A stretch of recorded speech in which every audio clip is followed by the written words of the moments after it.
Akkam jirtu hordoftoota keenya, hordoftoota Gonfoo Miidiyaa. Mee har'a immoo wanta nama barsiisuu fi waa'ee nama tokkoo isiniif qabannee dhiyaanneerra. Innis immoo namni isin baay'ee jaallattan, namni isin miidiyaa kana irratti beektan, nama Waaqayyo sammuu isaa bane tokkoo, nama isin diraamaa hirkoo irratti beektanidha. Innis immoo artist Waaqoo Geetaachoo jedhama. Obboleessi kun nama jireenya qajeelaa qabuu fi nama sammuunsaa fayyaa, nama wanta baay'ee dabarsee as gahedha. Dargaggeessi kun umurii kanatti wantoota ulfaatoo baay'ee dabarsee nama har'a gahedha. Nama jireenya isaarraa wanti baay'een baratamudha. Nama Waaqayyoon sodaatuu fi nama safuu hawaasaa eeggatee jiraatudha. Egaan obboleessi kun akkuma isin beektan diraamaa hirkoo irratti maqaa hirkoo jedhamuun beekama. Diraamaa hirkoo kana keessattis namni baay'een akka isa jaallatu ni beekna. Diraamaa kana irratti baay'ee miidhagina guddaa kennee fi nama diraamaan kun akka jaallatamu godhe keessaa nama tokkodha. Egaa akkuma isin beektan guyyoota darban yookaan immoo ji'oota darban keessaa gara Ameerikaa imalee ture. Turtii isaa Ameerikaa keessattis iddoo garaagaraa irratti koomedii nama tokkoon dhiyaatu iddoo garaagaraatti dhiyeessaa ture. Koomedii kana erga dhiyeesseen booda Ameerikaa keessaa bakka 4 isaa olitti erga dhiyeesseen booda deebi'ee gara biyya isaa gara biyya Itoophiyaa keessumatti immoo gara Oromiyaa dhufeera. Namoonni baay'een akkamittiin dargaggeessi tokko umurii kanatti carraa Ameerikaa dhaquu argatee deebi'ee dhufa jechuun yaada garaagaraa miidiyaa kanarratti kennaa turani. Obboleessi kun garuu Waaqoon nama sammuunsaa banaa ta'e asirratti argina. Biyya koo keessatti waanan danda'uun hawaasa koo tajaajilaa jiraachuutu na gammachiisa jechuun yaada isaa miidiyaa garaagaraa irratti kennaa osoo inni jiru argaa jirra.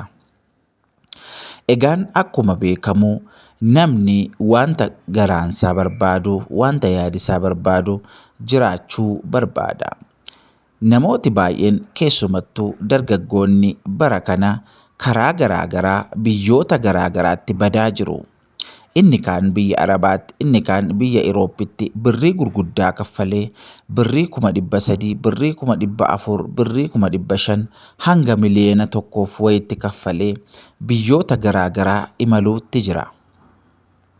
Garuu immoo obboleessi kun carraa argate kanatti osoo achi hin turin biyya isaatti deebi'ee biyya koo tajaajiluu, biyya koo keessatti hojjedhee jijjiiramuu, biyyi kun yoo nagaan qabdu ta'ellee, biyyi kun haala mijataa keessa hin jirtu yoo ta'ellee, bor biyyi kun jijjiiramuu dandeessi waan ta'eef wanta humni koo danda'u hojjedheen biyyuma kana keessatti jijjiirama jechuun fakkeenya guddaa ta'ee dargaggootaaf keessumatti fakkeenya gaarii ta'uudhaan deebi'ee gara kana dhufeera. Kana dura kan baratame namni tokko keessumatti carraa biyya Ameerikaa argatee jennaan achumaan badee biyya alaatti hafa malee deebi'ee hin dhufu. Garuu obboleessi kun ani biyya kootti hojjedheen jijjiirama jechuun gara biyya kanaa dhufeera. Egaa Waaqoon akkuma isin beektan nama chaalenjii gurguddaa keessa darbedha. Kana booddeellee chaalenjiin biyya lafaa hin dhaabbatu jechuudhaan yaada isaa kenneera. Egaa namoonni tokko tokko dhimma gaa'ela isaa irratti illee yaada garaagaraa barreessaa turani. Inni immoo akkas jechuun dubbate. Egaan haadhi manaasaas biyya Ameerikaa kan jiraattu yoo ta'u garuu yeroo ammaa akka walii wajjin haasaa hin jirrellee dubbachaa ture. Inni kun fedha Waaqayyooti waan ta'eef ani wanta Waaqayyo natti fidee, wanta rakkina Waaqayyo natti fidee, rakkina nama kamiirrayyuu adda miti wanta ta'eef ani jireenya Waaqayyo naaf kenne hunduma isaa ameen jedhee fudhachuudhaanan itti jiraadha jechuun karaa garaagaraas yaada isaa kennee jira.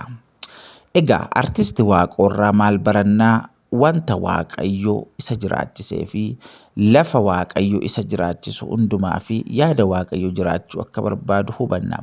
Dargaggoonni keenya callistanii biyya ormaatti hin fiiginaa. Callistanii birrii keessan fixxanii biyya ormaa dhaqxanii keessumatti namoonni biyya Awurooppaa garaagaraa deemtan galaanarra biyya Arabaa deemtan iddoo garaagaraatti dhiphina garaagaraatti qarshii keessaniin seentan akka irraa of qusattan gamanumaan isinii dhaamna. Egaan miidiyaan kun Gonfoo Miidiyaadha. Gonfoo Miidiyaan miidiyaa keessan kan isin irraa barattan, kan isin itti bohaartanii fi waan isin barbaachisu hundumaa irraa argattanidha. Gara fuulduraatti wantoota kana caccaalaniin waan dhufnuuf miidiyaa kana subscribe, like, share gochuu hin dagatinaa. Waliif qoodaa. Eebbifamaa. Waaqayyo baraaf jireenya keessan haa eebbisu.